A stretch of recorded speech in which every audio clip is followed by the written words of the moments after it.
अब बात एक और बहुत चर्चित खबर की, अफसरों के एक ऐसे कारनामे की जिनको सुनकर आपको भी मजा आएगा। उत्तर प्रदेश की ब्यूरोक्रेसी में संगीत प्रेम कई जगहों पर पाया जाता है, उसमें कोई बुराई नहीं है, लेकिन अगर संगीत के साथ साथ आपको छपास का रोग भी लग जाए, वो भी सरकारी पैसे पर, तब तो समझो कि नेताओं तक की कुर्सी हिल जाएगी। आजकल इन दिनों एक ऐसा ही वाकया उत्तर प्रदेश के अफसरशाही में हंगामा मचाए हुए है। ये हंगामा दिल्ली से सटे नोएडा इलाके का है, जहां प्राधिकरण के अधिकारियों ने खुद को ही खुदा घोषित कर लिया है। मामला नए साल का है। नए साल पर नोएडा अथॉरिटी के अफसरों ने कैलेंडर छपवाया, कैलेंडर पर अपनी फोटो छपवाई और खूब तालियां बजवाई।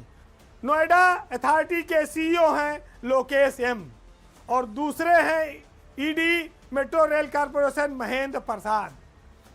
महेंद्र प्रसाद भी छपास के बड़े भारी शौकीन निकले। गोरखपुर के रहने वाले हैं, पीसीएस से आईएएस बने हैं। उन्होंने एक कैलेंडर छपवाया जिसमें लोकेश एम बीड़ा वादन करते हुए नजर आ रहे हैं और बाकायदा नोएडा अथॉरिटी के सीईओ लोकेश एम से इसका विमोचन भी करवाया गया। हैरत की बात यह है कि अफसर इतने मदहोश हो गए कि उन्होंने ना तो मुख्यमंत्री का, ना तो प्रधानमंत्री का, ना राष्ट्रपति का, किसी का भी कैलेंडर पर कोई फोटो नहीं लगने दिया। यानी कि वो स्वयंभू नोएडा इलाके के एकमात्र सेलिब्रिटी बन गए कि हम ही को देखो, हम ही को जानो। घर घर में कैलेंडर टांगो उनके फोटो के साथ। और खासियत इस बात की है कि उनकी फोटो उस महीने पर छपी है जहां पर लोकेश एम महेंद्र प्रसाद का जन्मदिन है। अब आप सोचिए कि जब घर में वो महीना आएगा अप्रैल का और फोटो आप खींचेंगे, दीवार पर लोकेश एम साहब बीड़ा बजाते हुए टंगे हैं, आप उनको दर्शन करिए, प्रणाम करिए, अगरबत्ती जलाइए। तो वीणा वादन तो हमने अपने देवताओं में देखा है, सरस्वती का देखा है, नारद का देखा है, तीसरा लोकेश एम का देख रहे हैं। जैसे स्वर्ग में बैठकर सरस्वती जी सितार बजाती हैं, बीड़ा बजाती हैं, उसी तरह बजा रहे हैं। इसी कैलेंडर में महेंद्र प्रसाद एक फिल्मी सितारे की तरह मॉडलिंग करते हुए दिखाई दे रहे हैं। लेकिन सरकारी पैसा है, हजारों लाखों कैलेंडर छाप लो, जो मनाए वो कर लो, कोई रोकने वाला नहीं है। इसीलिए ये बार बार आरोप लगता है कि बीजेपी की सरकार में नौकरशाही बेलगाम हो रही है, सरकारी पैसे पर महिमा मंडन चल रहा है।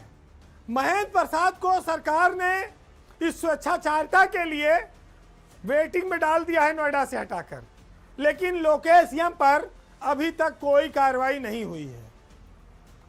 तो सवाल ये उठता है, क्या नोएडा की जो नौकरशाही है उसने खुद को लखनऊ के नियंत्रण से ऊपर समझ लिया है? क्या यह महज सिर्फ एक व्यक्ति की गलती है या पूरी प्रक्रिया की जिम्मेदारी लोकेश एम की है? लोकेश एम ऐसा तो है नहीं, वहां 2 साल से तैनात हैं और एक तरह के अपराध में 2 तरह की सजा कैसे होगी कि महेंद्र प्रसाद को हटा दो और लोकेश एम जिसने विमोचन किया कैलेंडर का उसको छोड़ दो। हालांकि एक सुगबुगाहट ये चली कि सरकार लोकेश एम पर कार्रवाई करने वाली है, उनको हटाया जा सकता है और उनकी जगह पर मयूर महेश्वरी नोएडा के नए सीईओ बनाए जा सकते हैं।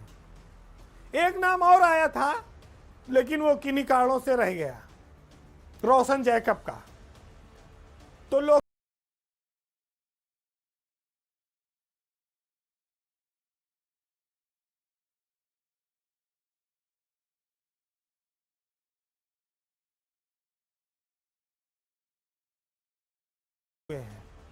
वो बने रहे, अच्छी बात है।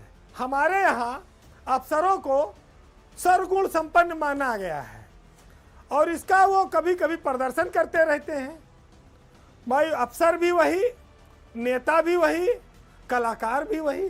तो बेलगाम होती इस व्यवस्था में अगर कार्रवाई तेजी से नहीं होगी तो ये भ्रम भी पैदा होगा और लोगों में निराशा भी फैलेगी कि बड़े बड़े अफसर कुछ भी करें, इनका कुछ बिगड़ता ही नहीं है। कार्रवाई तो बराबर की होनी चाहिए थी। नेताओं को तो हमने देवता बनते, भगवान बनते देखा है। कई बार उनको लोग होर्डिंग में, पोस्टर में कराते हैं। अफसरों को भगवान बनते पहली बार देखा गया है। फिलहाल आज के पावर सेंटर में इतना ही। जाते जाते सामाजिक व्यवस्था में नेताओं के करप्शन पर तो बहुत सारे जोक बनते रहे हैं, बहुत खुली आलोचनाएं होती हैं, लेकिन अफसरों के मामले में ऐसा कम हो पाता है।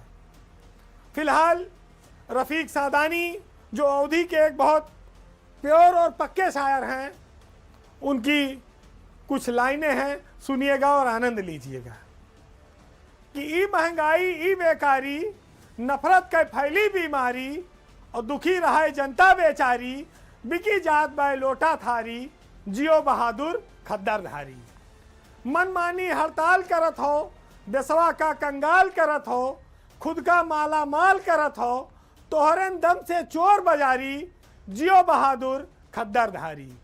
बरखा में विद्यालय ढहेगा, वही के नीचे टीचर रहेगा, और नहर के खुलते दुई पुल बहेगा, तोहरन पूत के ठेकेदारी, जियो बहादुर खद्दरधारी। नमस्कार।